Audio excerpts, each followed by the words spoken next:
andika, heri walioalikwa karamu ya harusi ya mwanakondoo. Akaniambia maneno haya ni maneno ya kweli ya Mungu. Hapa tunapewa baraka za kipekee sana kwenye mstari wa 9, hii Ufunuo 19, kwamba aliambiwa Yohana aandike kwamba wale walioalikwa karamu ya harusi ya mwanakondoo hao wamebarikiwa. Sasa karamu ya harusi ya mwanakondoo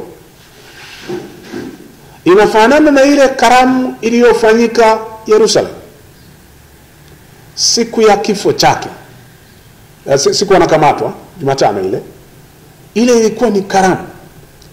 Na kuna wale waliokuwa wamealikwa, nakumbuka waliokuwa wamealikwa walikuwa 11, lakini kuna mtu mwingine alienda akavamia pale, hakualikwa. Na ndio maana mnakumbuka kwenye karamu ile mwenye karamu akasema, lakini kuna mmoja hapa sijamwalika.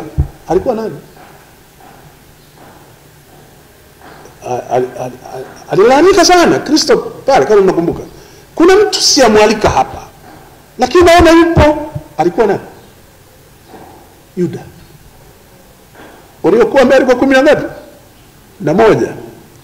Lakini kuna mmoja alikuwa hakualikwa. Sasa tunasema hii sura ya harusi ya mwanakondoo, hii ni sura ile ya Mathayo sura ya 13, Yohana 13, Mathayo 26, Yohana 13. Kwenye ile karamu kuna wale waliokuwa wamealikwa. Waliokuwa wamealikwa ni wale waliomwamini Yesu Kristo kwenye harusi ile. Hao ndio walikuwa wamealikwa. Na kwenye karamu hii wale wanaotajwa wamebarikiwa ni wale ambao wamemwamini Yesu Kristo kama Bwana na Mwokozi wa maisha yao. Sasa sisi tulioko duniani hapa kwenye Babeli yetu hapa, tumealikwa, sio kualikwa kushiriki tu.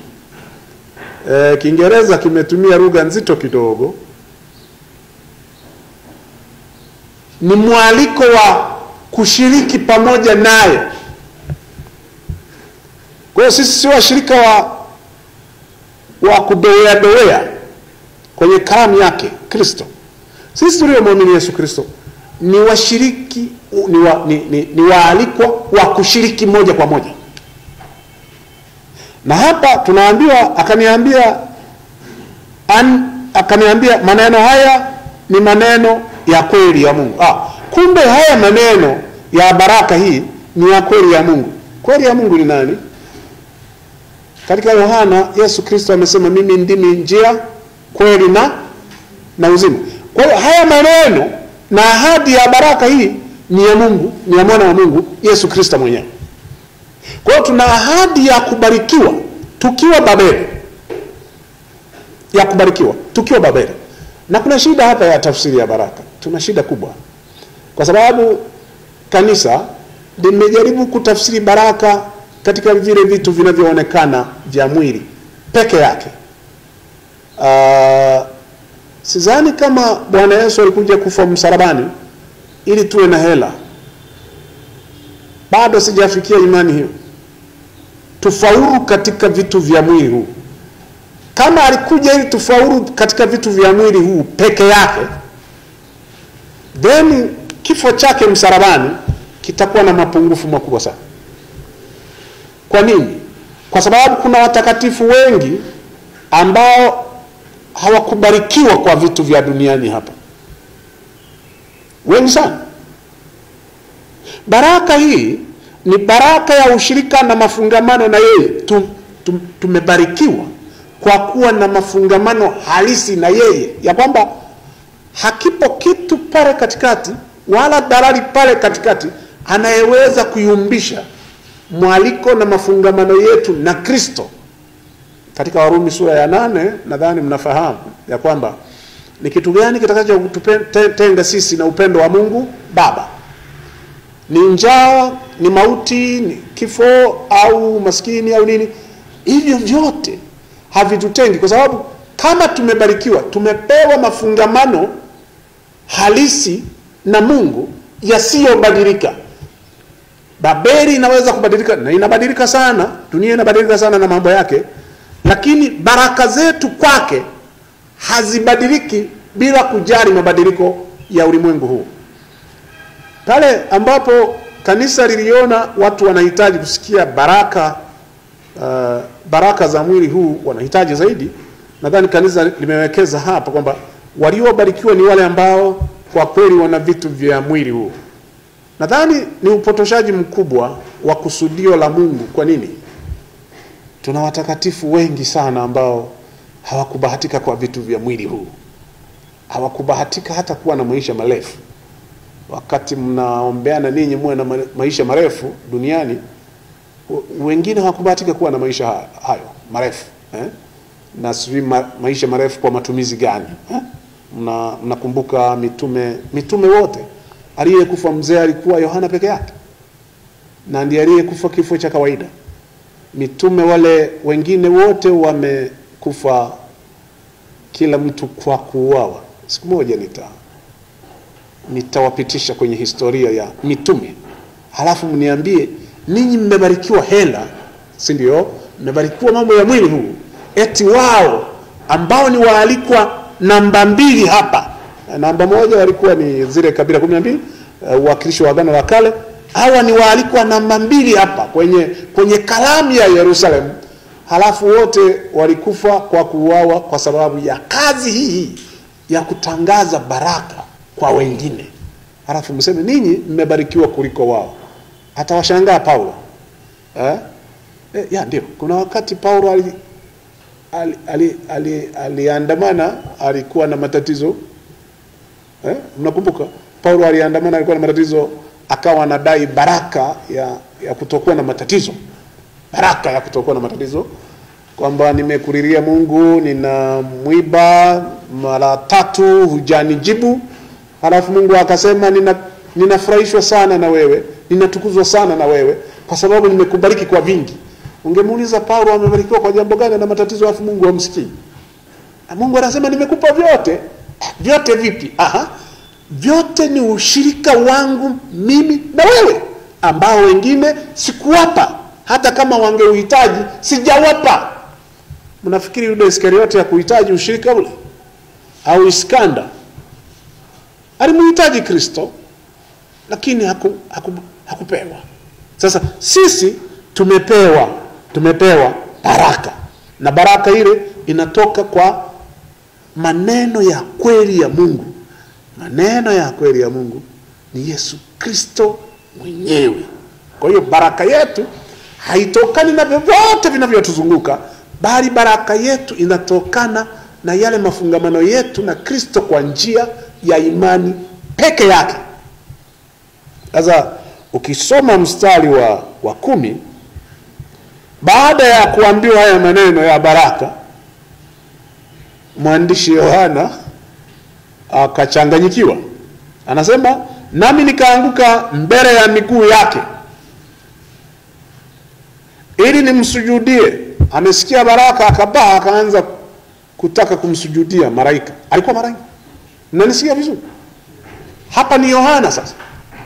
Hapa sio mchungaji. Huyu ni Yohana mwenyewe.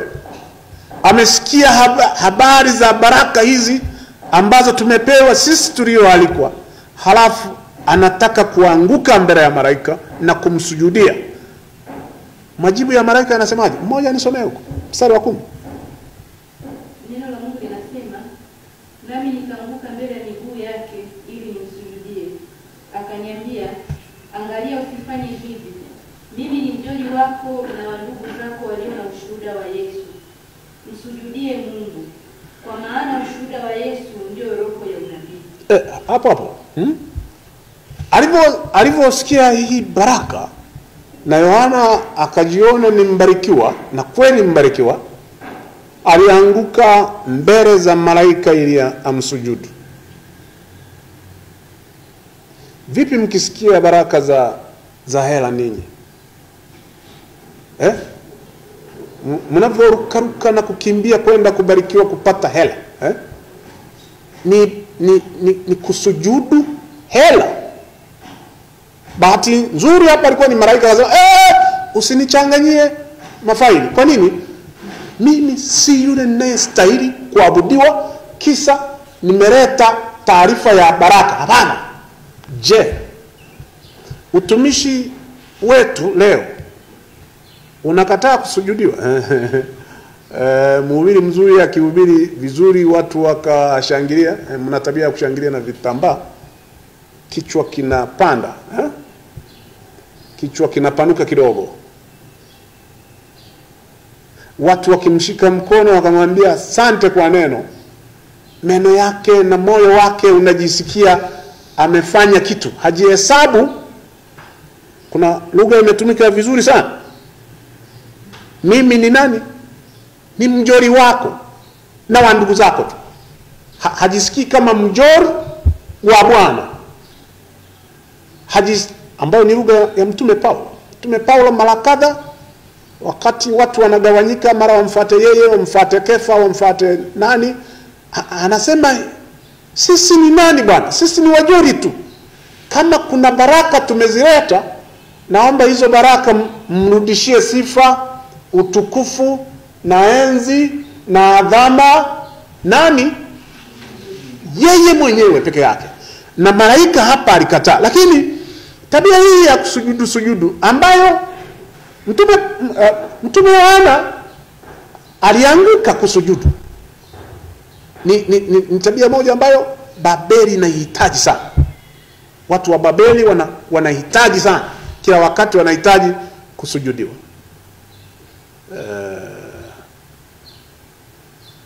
Na kwa sababu wanatubariki kwa baraka zao za mwili huu, wanataka tupige magoti kuwasujudia. Na kanisa limefanya hivyo. Ni kanisa limewasujudia pia wale wa Babeli. Kwenye karne ya kwanza pale, aliye conspire kumuondoa Mungu, kumuua Kristo, ni kanisa li conspire na serikali, na lilifaulu kwa fedha.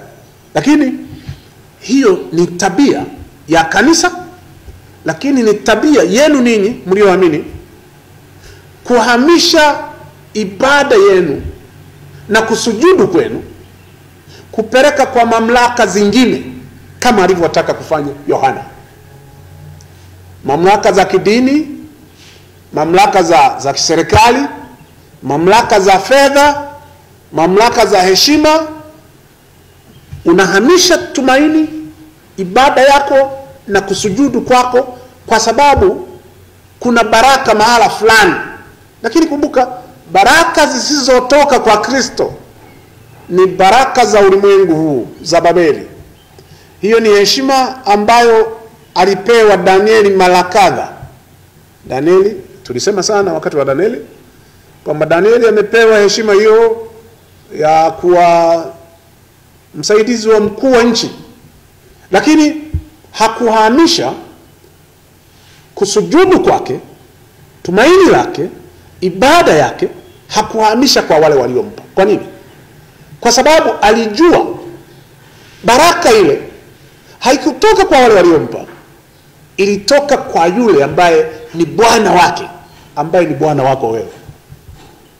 Na tukijenga ukweli huu katika maisha yetu ya kila siku, tutampendeza Mungu kila kukicha, katika matendo yetu, kuongea kwetu, na kila tunachokifanya itakuwa kwa ajili ya utukufu wa yeye peke yake. Yohana alivyoambiwa hapaswi kumsujudu yeye, aliambiwa wa kumsujudia. Ni nani? Hapo ni nani? Msujudie Mungu, kwa maana ushuhuda wa Yesu ndio roho ya unabii. Hupaswi kumsujudia mwingine. Ukirudi katika Kutoka sura ya 20, amri ya kwanza ndio inayorejewa hapa. Amri ya kwanza, usiwe na miungu mingine ila, ndio inayorejewa hapa. Kwa nini? Mtoa baraka kwa Yohana hakuwa malaika.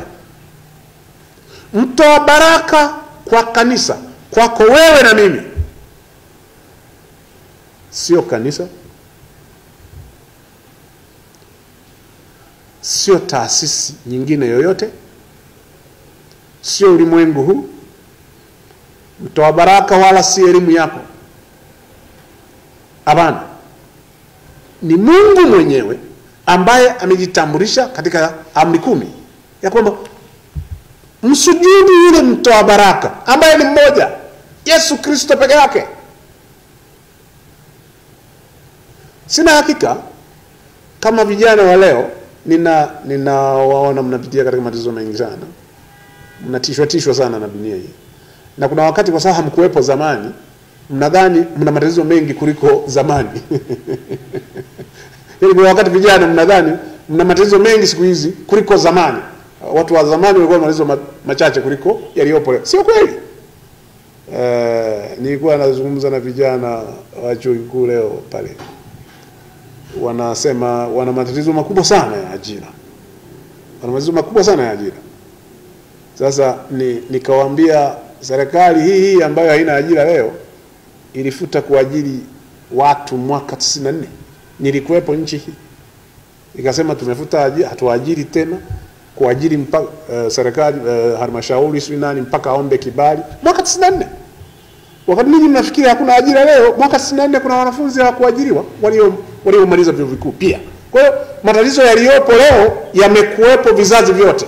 Na matatizo yale hayapaswi kuwa sehemu kwa vijana ya kuwafanya mpoteze tumaini lenu na mpoteze kuziona baraka za Mungu. Kwa nini? Kwa sababu baraka za Mungu zinazoahidiwa hapa kwenu ninyi mlioamini hazipatikani ukiwa umeajiriwa tu. Bwana asifiwe. Hazipatikani ukiwa umeandikwa kazi na mtu. Hapana. Baraka zake zinakufuata popote ulipo ukiwa na yeye. Hamjanielewa? Kwa nini? Kwa sababu baraka mnazozitaka za kuona kwa macho mmezitengenezea asili yake nyingine ambayo ni ulimwengu huu. Kwamba unaweza ukaishi kama umeajiriwa na unalipwa hela. Sio kweli? Mama yangu mimi hakuajiriwa maisha yake yote. Aliwezaje kunikuza mimi na watoto wake wengine? Mnaelewa ninachoongea? Hakuandikwa kazi. Hakuwa na shamba, ila alikuza watoto wake. Kutokana na nini? Kwa sababu mtoa baraka ni mmoja. Mtoa baraka hasumbuliwi na mazingira. Ambariki mtu akiwa wapi. Ibrahim tajiri hakuwa uli ya Ukaridayo. Ibrahim tajiri alikuwa Kanani, jangwani. Sijui kama mnanielewa. Tulikuwa na Ibrahimu mtoto wa mzee Tera uli ya Ukaridayo.